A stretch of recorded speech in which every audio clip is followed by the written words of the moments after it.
علامہ محمد اقبال رحمۃ اللہ علیہ ارشاد فرماتے ہیں، شب و روز کی اس دنیا میں مت پڑو، آپ کے پاس ایک اور وقت اور جگہ بھی ہے۔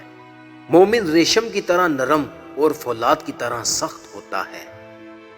قومیں شاعروں کے دلوں میں پیدا ہوتی ہیں، ترقی کرتی ہیں اور سیاستدانوں کے ہاتھوں مرتی ہیں۔ کام میری نگاہ میں ایسا ہی مقدس ہے جیسے عبادت۔ زندگی کا راز یہی ہے کہ جہاں رہو، جس حال میں رہو، خوش رہو، مطمئن رہو۔ مہمان نوازی پیغمبروں کا خاصہ ہے اور فقر کی پہلی منزل کسب حلال ہے۔ جو مسائل انسان نہ حل کر سکے، قدرت انہیں حل کرتی ہے۔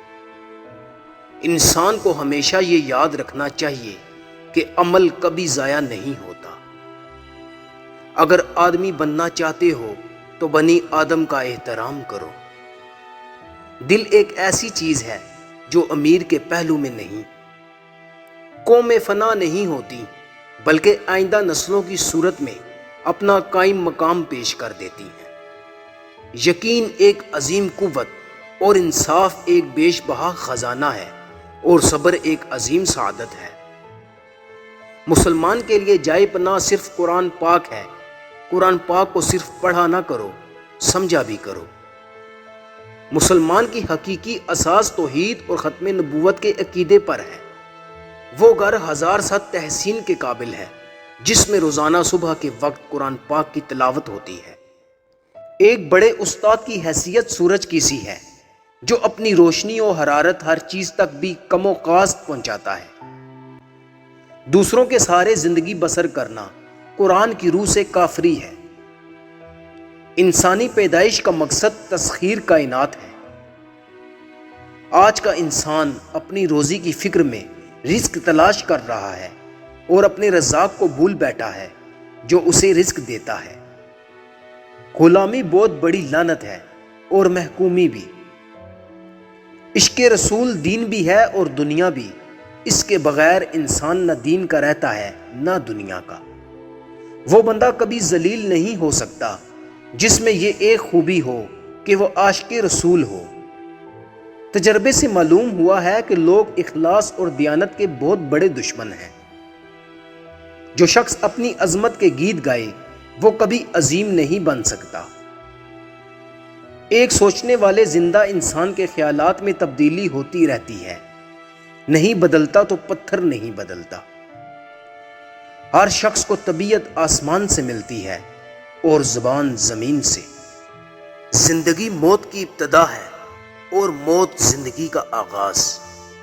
انسان اپنی حسرتوں کی خاطر اپنے رب کے سامنے سجدوں میں گرتا ہے۔ اگر وہ صرف عشق خدا میں گرے تو کوئی حسرت باقی نہ رہے۔ قلب کی فطرت ہی ایسی ہے کہ وہ محبت سے رام ہو سکتا ہے، مخالفت اور عداوت سے نہیں۔ میں نے آسمان کی رگوں کی حرکت اور چاند کی رگوں میں دوڑتا ہوا خون دیکھا ہے۔ علم کی جستجو جس رنگ میں بھی کی جائے، عبادت ہی کی ایک شکل ہے۔ آج کل تعلیم زیادہ ہے اور علم کم، جبکہ پہلے زمانے میں علم زیادہ تھا اور تعلیم کم۔ تم کامیابی اور ناکامی پر نظر نہ کرو، اپنے مقصد تخلیق کو پہچانو اور جدوجہد کیے جاؤ۔ ہر وہ چیز جس کے پاس زندگی ہے مر جاتی ہے اگر اسے غیر سازگار ماحول میں رہنا پڑے۔ مصیبت ایک عطیہ خداوندی ہے تاکہ انسان اپنی زندگی کا مشاہدہ کر لے۔ محبت کرنے والا بندہ خدا کی راہ پر چلتا ہے، مومن اور کافر دونوں سے محبت کا اظہار کرتا ہے۔ میں تمہیں مومن کی نشانی بتاتا ہوں، جب موت آتی ہے تو ہونٹوں پر مسکراہٹ ہوتی ہے۔ قطرہ سمندر میں مل کر فنا ہو جاتا ہے اور میں قطرہ رہبر سمندر بننا چاہتا ہوں۔ آپ کے ماضی سے حال نکلتا ہے اور حال سے آپ کا مستقبل جنم لیتا ہے۔ میں سچ کہتا ہوں، آپ کا دشمن بھی آپ کا دوست ہے۔ اس کی موجودگی آپ کی زندگی کو بھرپور بنا دیتی ہے۔ میرے آباء و اجداد برہمن تھے، انہوں نے اپنی زندگی خدا کی تلاش میں گزار دی اور میں اپنی زندگی انسان کی تلاش میں گزار رہا ہوں۔ اپنی تاریخ کو محفوظ کریں، اور لازوال بنیں، گزرے ہوئے وقتوں سے نئی زندگی حاصل کریں۔ میں نے خود کو کبھی شاعر نہیں سمجھا، مجھے شاعرانہ فن سے کوئی دلچسپی نہیں۔ تو نے مجھے اس ملک میں کیوں پیدا کیا جس کا رہنے والا غلام بن کر راضی ہے؟ اگر شاعری کا مقصد انسان بنانا ہے تو شاعری وارث نبوت ہے۔ مصیبت کی طرح گمراہی بھی تنہا نہیں آتی۔ پودے اور معدنیات تقدیر کے پابند ہیں، وفادار صرف حکم الہی کا پابند ہے۔ تقدیر جاہلوں کی قید اور زنجیر ہے، اس تقدیر کو نیل کے پانی کی طرح سمجھو، وفا کے آگے پانی، کفن سے پہلے خون۔ انسان کے روح کی اصل کیفیت غم ہے، خوشی تو ایک عارضی شے ہے۔ میں کسی پارٹی کی قیادت نہیں کرتا، میں کسی لیڈر کی پیروی نہیں کرتا۔